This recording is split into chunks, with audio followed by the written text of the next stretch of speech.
Our job was to convince, let's say, Ecuador to accept a $1 billion loan, convince the World Bank to give Ecuador a $1 billion loan. 90% of that $1 billion would come back to the United States to pay for Halliburton, Bechtel, these kinds of, or these types of companies, to build the infrastructure, and then, which would only serve the wealthiest people in those countries. And then the country would be stuck with this huge debt, which over time would continue to be refinanced and get larger and larger and larger, so that in fact today Ecuador owes more than 50% of its national budget just to pay down its debt service, which means there's very little money left to go to pay for the education or health services for the poor people, who are the ones who suffered from these projects. It was their rivers that were destroyed as we built hydroelectric plants. It was their land that was destroyed, and while a few of their people got wealthy, as a few of ours did. And so now they're saddled with this incredible debt that they can't possibly pay. And so we go in and demand our pound of flesh, very much like the mafia. That's why we call ourselves hitmen. So today, for example, this is actually what's happened in Ecuador. And today, we need Ecuador's oil. We need the oil from this Amazon area where these indigenous people live that I work with as a Peace Corps volunteer.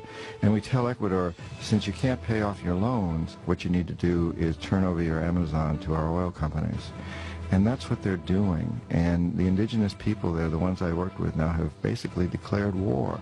They said, we're not allowing these oil companies to come in. We're going to fight to the very last man if we have to.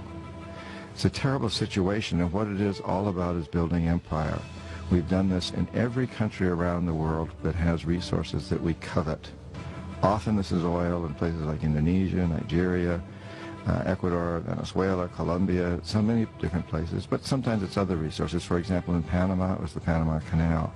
And in this process, we've managed to create the largest empire in the history of the world, and we've done it largely without military might. It's been done primarily through economic hitmen like me.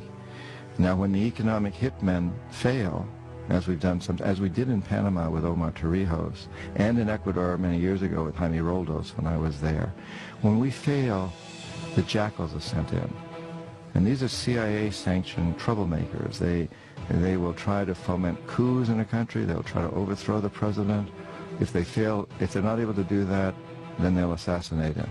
And Jaime Roldos of Panama, who was not overthrown, well, he was assassinated. And Omar Torrijos, Jaime Roldos of Ecuador, Omar Torrijos of Panama, the same thing happened. We economic hitmen failed, the jackals went in and assassinated these presidents. It happened with Allende in Chile, Arbenz in Guatemala, and it's part of what Vietnam was about. And when the jackals fail and the economic hitmen both fail, as in Iraq, the final step is for us to send in our young men and women to die and to kill. And that's what we're doing in Iraq today.